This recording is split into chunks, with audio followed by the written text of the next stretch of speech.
Se hai già fatto la tua prima birra fatta in casa seguendo il nostro primo video tutorial come fare la birra in casa in 10 semplici passi, adesso sei pronto per conoscere i segreti del nostro mastro birraio. Con qualche piccolo ingrediente in più riuscirai a produrre una birra più bella ma soprattutto più buona.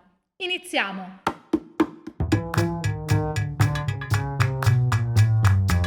Un kit di fermentazione. Puoi riutilizzare quello che hai già acquistato per il tutorial precedente. Un secondo fermentatore e tubo alimentare. Questi due elementi sono già presenti nei kit Free e Free Top. Se invece hai acquistato un kit di fermentazione diverso da questi, ti servirà appunto un secondo fermentatore e un pezzo di tubo alimentare. Ingredienti: un malto pronto, che puoi acquistare sullo shop di Birra Mia. Ce ne sono diversi e ognuno produce un tipo di birra diverso. Potrai quindi scegliere il tuo nuovo malto in base ai tuoi gusti. Un lievito specifico per il tipo di birra scelto. Questa bustina sostituirà il lievito generico presente sotto il coperchio del malto preparato. Per scegliere il lievito giusto, consulta il nostro articolo dedicato sugli abbinamenti tra i singoli malti preparati e i lieviti. Il link è in descrizione. Una busta di estratto di malto, Beer Malt, che andrà a sostituire il semplice zucchero da cucina. Destrosio, che si utilizza al posto dello zucchero per la seconda fermentazione in bottiglia, quando si utilizzano due fermentatori. Ricapitolando, servirà una confezione di malto pronto, una bustina di lievito specifico, una confezione di Beer Malt e il destrosio. 1. Pulisci e sanifica l'attrezzatura. Se hai pulito bene la tua attrezzatura l'ultima volta che l'hai utilizzata, ti basterà sanificare il tutto. Prepara una soluzione con un cucchiaino di Oxysun sciolto in 1 litro di acqua. Versa la soluzione dentro il fermentatore, già provvisto di rubinetto. Chiudi il coperchio, inserisci il gorgogliatore e agita il fermentatore in modo da sanificare tutto l'interno. Fai uscire la soluzione dal rubinetto, in modo da sanificare anche quest'ultimo, e falla scorrere anche sulla paletta. Chiudi il rubinetto prima dell'uso.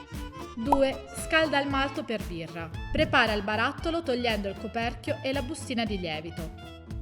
Scaldalo a bagnomaria per 10 minuti e poi aprilo con un apriscatole. 3. Aggiungi il Beer Malt. Versa il malto appena riscaldato all'interno di una pentola abbastanza capiente, contenente 3 litri di acqua ben calda. Aggiungi poi il Beer Malt al posto dello zucchero. Se si sceglie di utilizzare l'estratto di malto secco, questo va prima sciolto in un po' di acqua fredda. Se il malto scelto, come nel nostro caso, prevede 1 kg di zucchero, dovrà essere aggiunto 1 kg di estratto di malto secco oppure 1,2 kg di estratto di malto liquido. Metti la pentola sul fuoco e mescola continuamente. Appena spicca il bollore, toglila dal fuoco. 4. Raffredda il preparato. Sposta la pentola nel lavandino con acqua fredda corrente e possibilmente con ghiaccio. Aspetta che il mosto si raffreddi, mescolando delicatamente di tanto in tanto, finché toccando la pentola questa sarà abbastanza fredda. 5. Riempi il fermentatore. Versa 5 litri di acqua ben fredda nel fermentatore e subito dopo il malto raffreddato.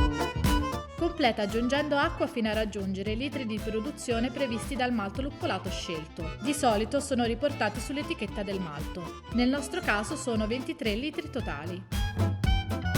6.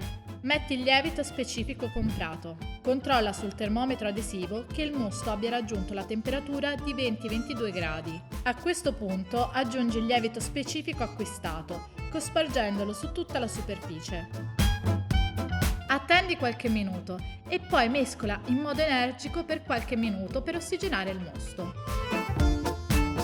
7. Fermentazione. Misura la densità iniziale inserendo il densimetro nel cilindro da test, che andrà riempito con il mosto. Fai galleggiare il densimetro per controllare che la densità raggiunta sia la stessa riportata sulla pagina online del prodotto.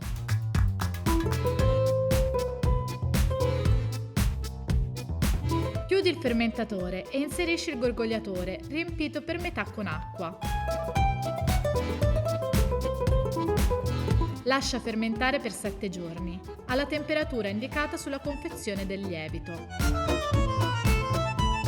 Poi misura di nuovo la densità. Se la densità finale sarà un quarto di quella iniziale, la birra sarà pronta per il prossimo passaggio, altrimenti attendi un altro paio di giorni e ripeti l'operazione. 8. Fermentazione in 2 fasi. Se la densità è giusta, si potrà procedere con il travaso. Sanifica quindi il secondo fermentatore e il tubo alimentare. Verifica che il rubinetto sia ben chiuso.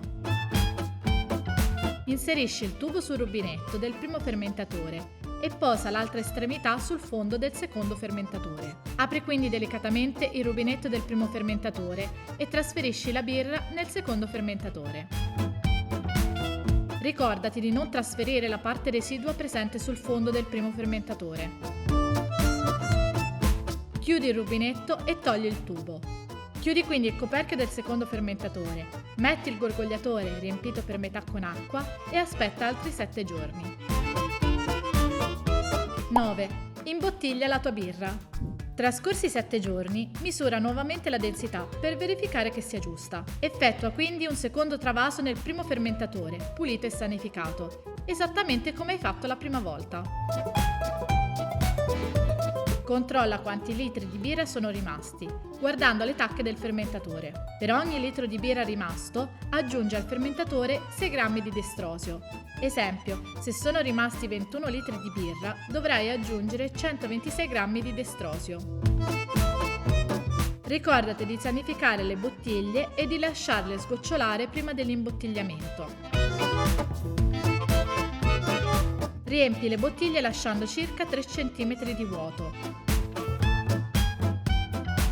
Se ce l'hai, aiutati con l'asta di travaso. E poi tappale con i tappi a corona e il tappatore. 10. Aspetta e gusta la tua birra. Riponi le bottiglie in verticale, in un ambiente che abbia la stessa temperatura presente durante la fermentazione e aspetta almeno un mese. Ma puoi assaggiare la tua birra anche prima.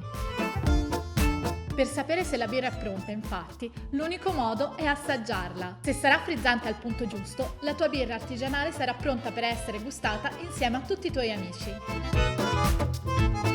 Attenzione però, ricordati sempre di pulire tutta l'attrezzatura subito dopo l'utilizzo. Non appena verserai la tua nuova birra nel bicchiere, noterai subito la differenza con la prima birra che hai prodotto. Ci saranno meno fondi in bottiglia e quindi la birra che verserai nel bicchiere sarà molto più pulita, ma soprattutto, assaggiandola, avrà un sapore molto più intenso.